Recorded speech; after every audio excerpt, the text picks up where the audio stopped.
Instagram पे विकास मौर्य ने पूछा है कि सर साइमल्टेनियसली कैलकुलेट ही क्यों कर रहे हैं, अलग अलग भी तो कैलकुलेट कर सकते हैं। ये क्वेश्चन इन्होंने पूछा था हाइजेनबर्ग अनसर्टेनिटी प्रिंसिपल के बारे में।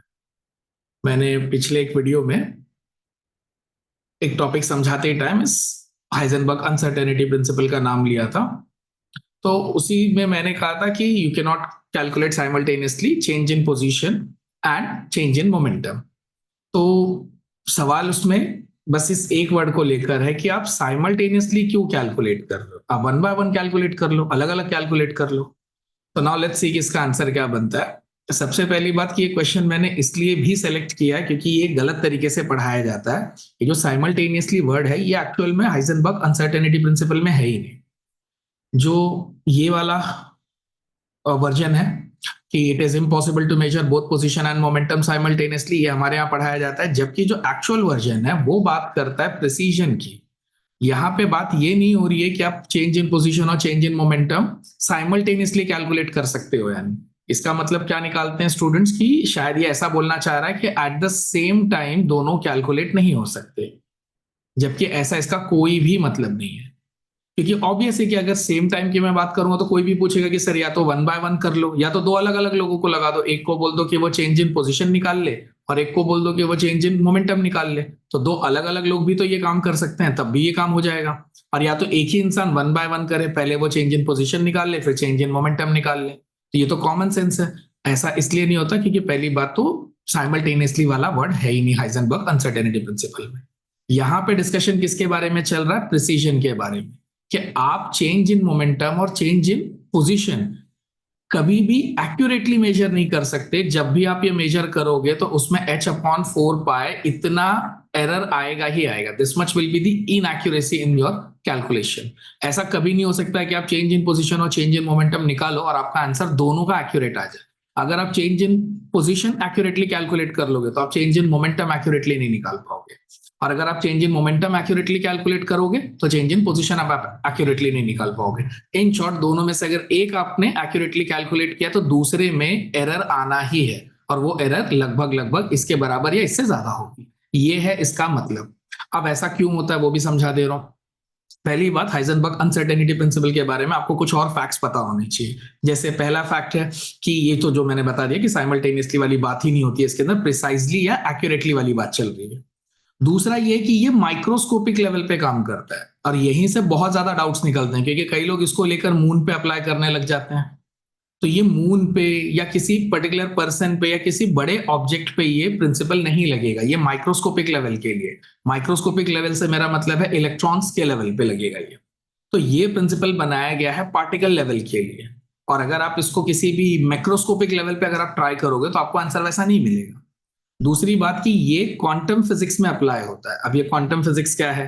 एक्चुअल में जो फिजिक्स आपको पढ़ाया जाता है वो दो पार्ट्स में डिवाइडेड है। एक है क्लासिकल फिजिक्स और दूसरा है क्वांटम फिजिक्स। और इन दोनों में जमीन आसमान का फर्क है। इन दोनों के बहुत सारे कंसिडरेशन एक दूसरे से टोटली अलग है। जैसे हाइजेनबर्ग अनसर्टेनिटी प्रिंसिपल में भी जो आप इस वक्त ये देख रहे हो कि प्रिसाइजली हम लोग कैलकुलेट नहीं कर सकते, उसका रीजन भी यही है कि ये दोनों फिजिक्स किसी भी चीज के पोजीशन और मोमेंटम को अलग अलग एंगल से देखते हैं। जैसे अगर आप क्लासिकल फिजिक्स की बात करो तो क्लासिकल फिजिक्स में कोई भी मैटर, एनी मैटर, इसकी जो पोजीशन है और जो इसका मोमेंटम है वो सब कुछ इसके पार्टिकल नेचर पे डिपेंड करता है। जबकि क्वांटम फिजिक्स में किसी भी मैटर का जो पोजीशन और मोमेंटम है वो उसके पार्टिकल और वेव नेचर से डिपेंड करता है। अब यहीं से सारी दिक्कत आनी शुरू हो जाती है। क्लासिकल फिजिक्स बोलती है कि मैटर किस फॉर्म में एग्जिस्ट करता है? पार्टिकल फॉर्म में। और अगर वो पार्टिकल फॉर्म में एग्जिस्ट करता है तो उसका पोजीशन और मोमेंटम दोनों आसानी से निकाला जा सकता है। मोमेंटम अगर आपने पढ़ा होगा तो आपको पता होगा फॉर्मूला होता है m/v। तो अगर आप किसी भी चीज को सिर्फ और सिर्फ पार्टिकल मान रहे हो तो उसका मास इंटू उसका वेलोसिटी कर दो, आपको उसका मोमेंटम मिल गया।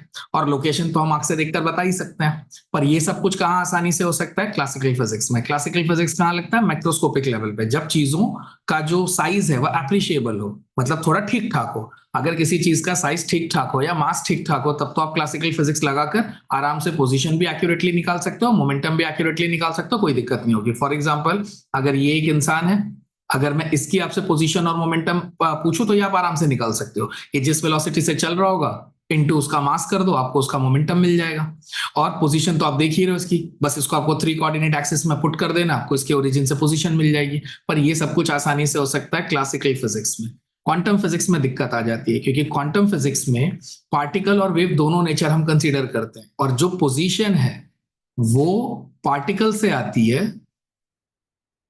जबकि जो मोमेंटम है वो वेव नेचर से आता है। अब यहां से क्या दिक्कत होती है वो देखते हैं। जैसे आप यहां पे देख लो, अगर कोई चीज पार्टिकल है तो उसकी पोजीशन बताना बहुत आसान है, सीधे सीधे ओरिजिन से आप लाइन ट्रेस कर दो, आपको पता चल जाएगा कि वो एक्स एक्सिस पे कौन से पॉइंट पे आ रहा है और वाई एक्सिस पे कौन से कोऑर्डिनेट पे आ रहा है। पर अगर कोई चीज वेव हो जाए तो वेव में तो आप उसकी पोजीशन बता ही नहीं सकते, क्योंकि वेव तो पूरे स्पेस में फैला हुआ एक डिस्टर्बेंस है। तो आप ये नहीं बता सकते कि उस चीज की पोजीशन ये है या ये है। तो यहीं से दिक्कत शुरू होती है। क्वांटम फिजिक्स क्या मान रहा है कि जो पोजीशन है वो पार्टिकल से आएगा, और जो मोमेंटम है वो कहां से आएगा, वेव से। और वेव में वेवलेंथ तो मिल जाएगी आपको, और वेवलेंथ से आप मोमेंटम तो निकाल लोगे, लेकिन आप तब पोजीशन नहीं बता पाओगे। इसको और अच्छे से समझाता हूं। जैसे क्वांटम फिजिक्स का मानना है कि ये एक डी ब्रॉगलीज इक्वेशन है, अगर आपने पढ़ा हो तो। एक्चुअल में वो डी ब्रॉय है, बट हमारी टेक्स्ट बुक्स में उसको ऐसे डी ब्रॉगलीज इक्वेशन ही बोला जाता है। अब यहाँ पे आप क्या देख रहे हो, ये क्वांटम फिजिक्स की इक्वेशन है। यहाँ पे जो मोमेंटम है ये किससे रिलेट कर रहा है, वेवलेंथ से। किसी भी वेव की वेवलेंथ निकालनी आसान है, अगर आपको वेवलेंथ मिल गई तो मोमेंटम मिल जाएगा। पर दिक्कत ये है कि अगर आपने ये इक्वेशन अप्लाई करने का सोचा तो आप मोमेंटम के लिए कहां जाओगे, वेवलेंथ पे। वेवलेंथ के लिए आपको क्या लेना पड़ेगा, कौन सा फॉर्म लेना पड़ेगा, वेव का फॉर्म। वेव का फॉर्म लेने से वेवलेंथ मिल जाएगी, मोमेंटम मिल जाएगा, लेकिन फिर आप पोजीशन कैसे बताओगे। अब यहां पे आप कैसे बताओगे कि पोजीशन ये है या ये है। सो क्या देखा हमने कि जब मोमेंटम पता चला तो पोजीशन नहीं मिल रही है। और अब अगर आप सोचते हो कि ठीक है ना हम उसको पार्टिकल मान लेते हैं, तो अगर आपने उसको पार्टिकल मान लिया तो पार्टिकल तो कोई वेव होता नहीं है, और पार्टिकल में जब वेव ही नहीं होगा तो फिर आपके पास उसकी वेवलेंथ नहीं होगी, और जब वेवलेंथ ही नहीं होगी तो फिर आप उसका मोमेंटम कैसे, सॉरी पोजीशन कैसे निकालोगे, सॉरी मोमेंटम कैसे निकालोगे। तो पार्टिकल के पास वेव नहीं होती, वेव नहीं है तो वेवलेंथ नहीं है, वेवलेंथ नहीं है तो मोमेंटम नहीं है। तो जब भी आप पार्टिकल कंसीडर करोगे तो आप मोमेंटम नहीं निकाल पाओगे, और जब भी आप वेव नेचर कंसीडर करोगे तो आप पोजीशन नहीं निकाल पाओगे। सो इन शॉर्ट आप दोनों में से कोई एक ही चीज का एक्यूरेटली कैलकुलेशन कर सकते हो। इसका आगे भी डिस्कशन है कि कैसे हम लोग एक्यूरेसी को बढ़ा सकें, पर वो बहुत ज्यादा डिटेल में हो जाएगा। एक और तरीका है इसी सेम बात को समझने का, आप इस एंगल से भी सुन लो, हो सकता है आपको ये एक्सप्लेनेशन ज्यादा इजी लगे। जैसे पहले डायग्राम में मैंने ये एक बॉल ली है, ये मान लो स्पेस में ये एग्जैक्टली इसी जगह पे है। तो अब इस बॉल की जो लोकेशन है वो कंफर्म है कि ये मुझे कहां दिख रही है। अगर मैं इसी को 3 कोऑर्डिनेट एक्सिस में डाल दूं तो मुझे ये पता चल जाएगी कि ये बॉल यहाँ पे है। तो इस बॉल की लोकेशन के बारे में तो मैं कंफर्म हूं, बट सिंस ये बॉल वैसी के वैसी ही है और मैं इसको स्पेस में देख रहा हूं, तो मैं नहीं जानता कि इसकी वेलोसिटी कितनी है। अब अगर इसकी मैं वेलोसिटी नहीं जानता तो मैं इसका मोमेंटम नहीं निकाल सकता, क्योंकि मोमेंटम मास इंटू वेलोसिटी होता है। जब मुझे वेलोसिटी पता ही नहीं है तो मैं इसका मोमेंटम निकाल नहीं सकता। तो ये बॉल ऐसी कंडीशन में जहां मैं इसके लोकेशन के बारे में तो श्योर हूं, पर मैं इसके मोमेंटम के बारे में श्योर नहीं हूं। दूसरे केस में मान लो यही बॉल स्पेस में मूव कर रही है, so here I have drawn a moving ball. तो अब आप इसकी वेलोसिटी आपको इस डायग्राम से भी निकाली जा सकती है। साइंस में ऐसे इक्वेशंस हैं कि इस डायग्राम को देखकर ये बताया जा सकता है कि यहाँ पे इसकी वेलोसिटी कितनी है। अगर इसकी वेलोसिटी मिल गई तो मैं मास इंटू वेलोसिटी कर दूंगा और मुझे क्या पता चल जाएगा, मोमेंटम। तो इस केस में मैं मोमेंटम तो निकाल सकता हूं, पर इस केस में अब मैं ये नहीं बता सकता कि बॉल एक्चुअल में कहाँ है। बॉल यहाँ है, यहाँ है, यहाँ है, यहाँ है। तो जब आप मोमेंटम निकालने जा रहे हो तो आप देख रहे हो कि अब आप लोकेशन नहीं बता सकते, location in the sense position नहीं बता सकते आप। तो ये भी एक तरीका है समझने का कि जब आप लोकेशन के बारे में श्योर हो तो आप मोमेंटम के बारे में श्योर नहीं हो, और जब आप मोमेंटम के बारे में श्योर हो तब आप लोकेशन के बारे में कुछ नहीं बोल सकते, राइट। एक और लास्ट तरीका है कि जो पोजीशन वर्ड है, किसी भी चीज की पोजीशन आप कैसे बता सकते हो, उसको देख के, बराबर। अब देखने का एक प्रिंसिपल है, देखने का प्रिंसिपल ये, सपोज करिए मैं बॉल कंसीडर कर रहा हूं और अगर आपको इसको देखना है तो यहां पे एक सोर्स होना चाहिए जिससे फोटॉन्स आए, इससे टकराएं और आपकी आंखों की तरफ आए। अब होता ये है कि हम बात कर रहे हैं हाइजेनबर्ग अनसर्टेनिटी प्रिंसिपल की, वो क्वांटम फिजिक्स से आता है। क्वांटम फिजिक्स काम करता है पार्टिकल लेवल पे, तो ये जो ऑब्जेक्ट है ये बॉल नहीं हो सकता। अब यहाँ पे मुझे इसको क्या लेना पड़ेगा, कोई पार्टिकल, क्योंकि बॉल ले लूंगा तो क्लासिकल फिजिक्स में चला जाएगा। क्वांटम फिजिक्स में this particle has to be at the level of electron, proton etcetera. अब ये इतने हल्के होते हैं कि अगर लाइट का फोटोन जब आकर इनसे टकराएगा तो वो इनको हल्का सा ढकेल देगा। तो जो इनकी पोजीशन आप यहां देख रहे हो, वो ढकेलने के बाद तो वो थोड़ा हो सकता है यहां चला जाए। तो इन शॉर्ट आप जो इसकी पोजीशन देखोगे वो ये वाली पोजीशन देखोगे, जबकि इसकी एक्चुअल पोजीशन क्या है ये। तो अब दूसरा तरीका ये है कि आप सोचोगे ठीक है हम फोटोन डालेंगे ही नहीं। तो अगर आप फोटोन डालोगे ही नहीं तो फिर आपको कोई चीज दिखेगी ही नहीं, क्योंकि हमारे लिए जो देखने का प्रिंसिपल काम करता है वो फोटॉन्स के बम्बार्डमेंट से ही चलता है।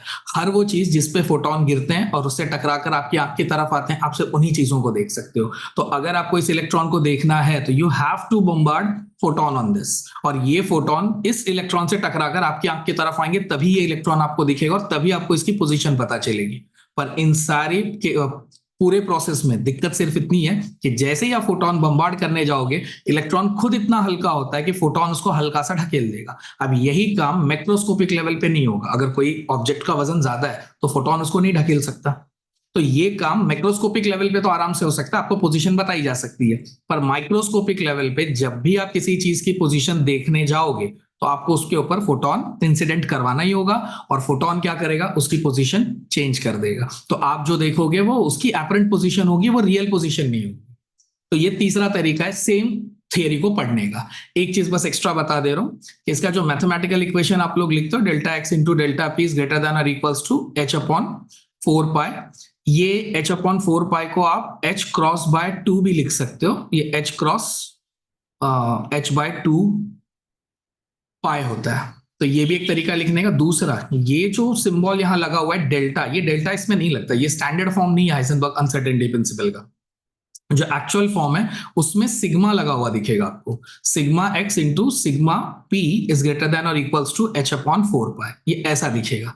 अब ये मैंने आपको क्यों बताया, क्योंकि किसी भी टर्म का डेल्टा निकालना बहुत आसान है। किसी भी चीज का डेल्टा कैसे निकाला जाता है, उसका फाइनल माइनस उसका इनिशियल। तो अगर डेल्टा एक्स निकालना है तो x2 माइनस x1 कर लो, डेल्टा पी निकालना है तो पी का फाइनल माइनस पी का इनिशियल कर लो। किसी भी चीज का फाइनल माइनस इनिशियल करो, डेल्टा मिल जाता है।